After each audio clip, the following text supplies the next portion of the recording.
মানুষের দীর্ঘ জীবনযাত্রায় বহু ঘটনাই ঘটে যায়।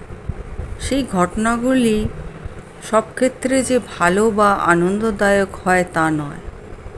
কখনো এমন অবিশ্বাস্য ঘটনা ঘটে যায় যেটা বিশ্বাস করা যায় না এবং ব্যাখ্যাও পাওয়া যায় না।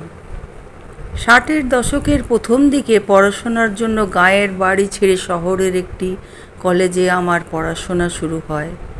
কলেজটি বেশ উন্নত এবং এখানের শিক্ষক সম্প্রদায় খুব ভদ্র, ছাত্রদরদি ও কর্তব্যপরায়ণ।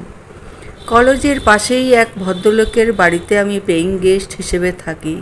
বাড়িটার দোতলায় একটা রুমে আমার থাকার ব্যবস্থা।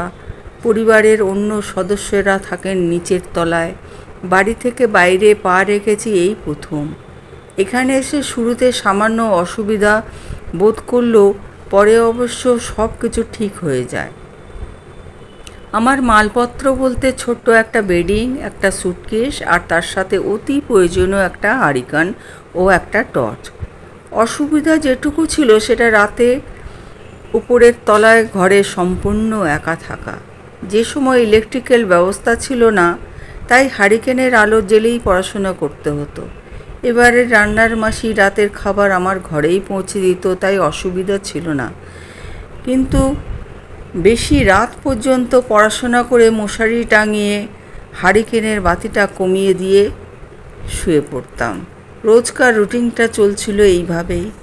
কিছুদিন পরে রাতে ঘটল একটা অদ্ভুত ঘটনা। হারিকেনের বাতি কমিয়েই রাতে ঘুমাই। সে রাতেও বাতি কমিয়েই ঘুমিয়েছি, কিন্তু প্রায় শেষ রাতে দেখি আমার ঘরটা তীব্র আলোয় ভরে গেছে। হারিকেনটা খুব জোরে জ্বলছে। মশারির মধ্যে শুয়ে আমি তো বাতি কমিয়েই ঘুমিয়েছি, কিন্তু ওটা তীব্র হয়ে গেল কিভাবে? যাই হোক, সকালে অনেকক্ষণ চিন্তাটা মাথায় ঘুরপাক খেলো। তারপর আবার কলেজ পরীক্ষা এবং পড়াশোনার কাজে ডুব দিয়েছি। গতকালের কথাটা আমার মনেই নেই। বর্তমানে আমি যে বাড়িতে রয়েছি সেই বাড়ির লোকজন খুবই ভালো। এখানে মিলেমিশে থাকতে ভালোই লাগছে। সব বিষয়ে এরা আমাকে সাহায্য করে থাকে। দিনগুলো পড়াশোনা, কলেজ যাওয়া ইত্যাদির মধ্যে কেটে যাচ্ছিল। সামনেই পরীক্ষা, একটু বেশি রাত পর্যন্ত পড়াশোনা করা দরকার।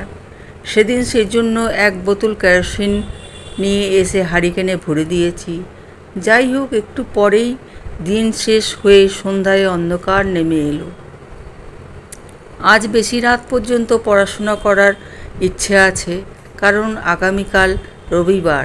সকালে একটু দেরিতে বিছানা ছাড়লেও কোনো অসুবিধা নেই। মশার জন্য আলোটা মশারির ভেতরে নিয়েই খুব মন দিয়ে পড়াগুলো তৈরি করছি। এখন প্রায় রাত 3টে। মশারির বাইরে হারিকেনটা রেখে তার বাতিটা কমিয়ে দিয়ে শুয়ে পড়েছি। বালিশে মাথা রাখতে না রাখতেই গভীর ঘুম। ভোরবেলা হঠাৎ কেন জানি না ঘুমটা ভেঙে গেল। ঘুম জড়ানো চোখে শুয়ে শুয়েই দেখছি হারিকেনটা প্রায় নিবু নেবু।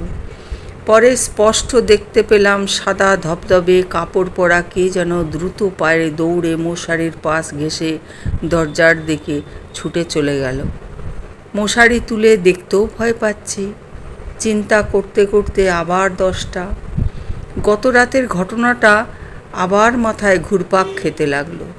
অধিক রাত পর্যন্ত এখন রোজই জেলে পড়াশুনো করছি। পরের দিন আর কোনো ঘটনা ঘটেনি, কিন্তু আমার মনে সবসময় একটা আতঙ্ক রয়ে যাচ্ছে। প্রতি রাতে অজানা একটা ভয় আমাকে চেপে ধরে। এতে পড়াশোনাতে বেশ ক্ষতি হচ্ছে বলেই আমি ভাবছি। গতকাল বাড়ি এসেছি। বাবা মাকে গত 2 দিনের ঘটনাটা বিস্তারিতভাবে বলেছি। ঘটে যাওয়া ঘটনাগুলো শুনে মা খানিক ভীত হলেন, কিন্তু মুখে আমাকে সাহস দিয়ে বললেন, ওটা তোর চোখের ভুল। বাবা খানিক চিন্তা করে আমাকে বললেন, এরকম ঘটনা হয়তো ঘটে, তবে আমরা জানি না যেন এরকম ঘটনা ঘটে। আবার অনেকে এরকম ঘটনাকে চোখের ভ্রম বলেই ধরে নেন। যদি অদৃশ্য শক্তি বলে কিছু থাকে, তবে সেটা কারো নজরে আসতেও পারে। যাই হোক, এই ব্যাপারটা বুদ্ধি দিয়ে বিচার করা বা ব্যাখ্যা করা আমাদের পক্ষে কখনোই সম্ভব নয়।